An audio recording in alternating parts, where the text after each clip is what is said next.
जय गुरु जी संगत जी। गुरु जी के श्री चरणों में कोटि कोटि प्रणाम। जय गुरु जी संगत जी। आज मेरा शुक्राना सत्संग इस बात पर है कि गुरु जी की जो कृपा है वो हम पर हमेशा रहती है, चाहे हमें पता हो या ना हो। और ये तब भी रहती है गुरु जी ने जब हमारा हाथ पकड़ा हो, और ये तब भी रहती है जब हम उनको चाहे अपने जीवन में स्वीकार करें या ना करें। मेरे सत्संग में कुछ ऐसा हुआ संगत जी कि मैं गुरुजी से करीब 23 में जुड़ी थी, और ये मेरी लाइफ का एक रफ़ पैच था। शायद बड़ा रफ़ पैच था, मतलब ऐसा मैंने इससे पहले कभी महसूस नहीं किया। और उसकी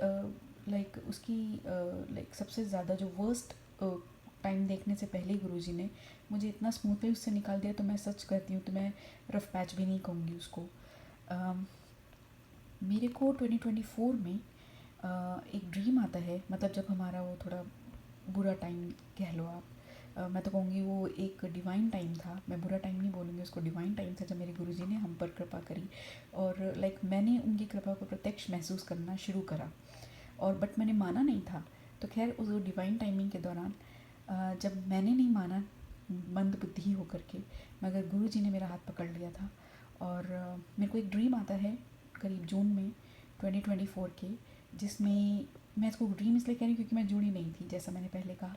और मुझे पता नहीं था गुरुजी कौन है, क्या है, कैसे है। मैंने कभी उनको ज़रूरत भी नहीं समझी कि मैं जानूँ, सोचूँ, उनके बारे में सर्च करूँ। तो मेरे को उस समय वो ड्रीम आता है, और उसमें मुझे दिखता है कि एक अंधेरी सी जगह है, शायद कोई चौराया है, और उसमें गुरुजी अपने येलो चोले में आए हैं, और वो मुझे कह रहे हैं कि तूने उधर नहीं जाना। और मैंने बहुत क्लियरली सुने उनके ये वर्ड्स, तूने उधर नहीं जाना।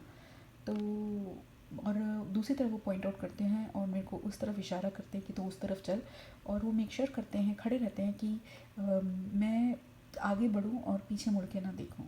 तो ये ड्रीम जब आता है और मेरी आँख खुलती है, क्योंकि बहुत अलग सा अजीब सा ड्रीम था, और ये प्रभु के दर्शन थे, ये मेरे को बाद में एहसास हुआ। मुझे ये भी नहीं पता था कि उस समय आपको प्रणाम करना चाहिए या मंत्र जाप करना चाहिए।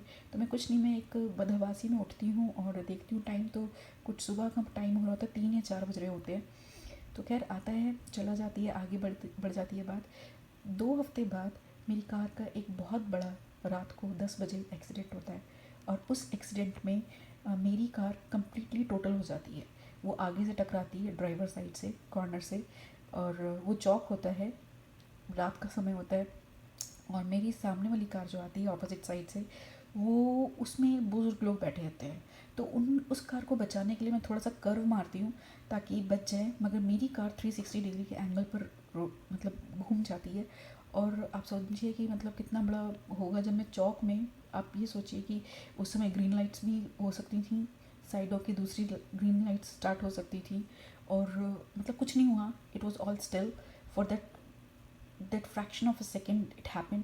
एंड और मतलब मेरी सारी कार के बलून्स खुल जाते हैं, और मुझे समझ नहीं आता कि ये क्या हो रहा है उस समय पर। और जब आप ये देखिए कि गुरु जी की कृपा से किसी को एक खरोच नहीं आती, ना मुझे, ना सामने वाली कार में बैठे हुए पैसेंजर्स को। और जो नुकसान होता है वो मेरा नुकसान भी नहीं होने देते गुरु जी। जो इंश्योरेंस की मनी होती है वो मुझे, क्योंकि पुरानी कार थी, 2-3 साल मैंने यूज़ करी हुई थी, और उसमें जो मैंने मेरा बाइंग प्राइस था उस कार का, उससे 50% ज़्यादा मिलता है मुझे। और कोई चालान नहीं होता, क्योंकि मेरी कोई गलती नहीं थी, ना सामने वालों को चालान होता है, कुछ नहीं होता, किसी को भी कुछ नहीं होता। बस आप ये कह लीजिए कि मेरे ऊपर कोई बड़ा बड़ा कष्ट था जो मेरे गुरुजी महाराज ने इस तरह से कटवा दिया, और जिसका मैंने शुक्राना भी नहीं किया उस समय पर, क्योंकि मैं जुड़ी नहीं थी, मुझे पता ही नहीं था कि ये हुआ क्या है।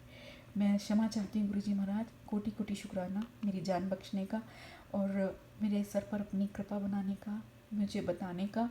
और मतलब मैं क्या बोलूँ, मेरे पास वो शब्द ही नहीं है। शुक्राना तो मुझे जस्टिफाइड ही नहीं लगता वर्ड की, इतनी बड़ी कृपा के लिए सिर्फ शुक्राना कर देना, नहीं नहीं। इसके लिए तो मैं तो भगवान से यही कहती हूँ कि प्रभु बस अपने चरणों की प्रीति दे दीजिए मुझे, और मैं क्या मांगूँ। बिन मांगे आप सब कुछ देते जाते हैं, और बस आपके चरणों के दास बनने के योग्य बन जाऊँ इस जीवन में, मेरे लिए यही बहुत है। तो बस संगत जी यही है कि गुरुजी से जुड़े रहें, और अपना कनेक्शन गुरुजी से के इस एपिसोड के बाद मेरा कनेक्शन गुरुजी से धीरे धीरे ऐसा जुड़ा कि अब तो ऐसा लगता है कि सांसें जैसे हम कहते हैं कि अपने सबसे क्लोज़ है, उससे भी ज़्यादा क्लोज़ गुरुजी हैं, क्योंकि अब वो मेरा माइंड रीड करते हैं और मुझे इमीडिएटली उसके आंसर्स देते हैं। और मतलब मेरे को बहुत अच्छा लगता है, मैं अंदर ही अंदर इतनी खुश रहती हूँ कि सब कुछ बस मैं और गुरुजी, मतलब बस एक एक बाहर की दुनिया है और एक अंदर की दुनिया है, और अंदर की दुनिया में मैं और गुरुजी हैं, और हम बाहर की दुनिया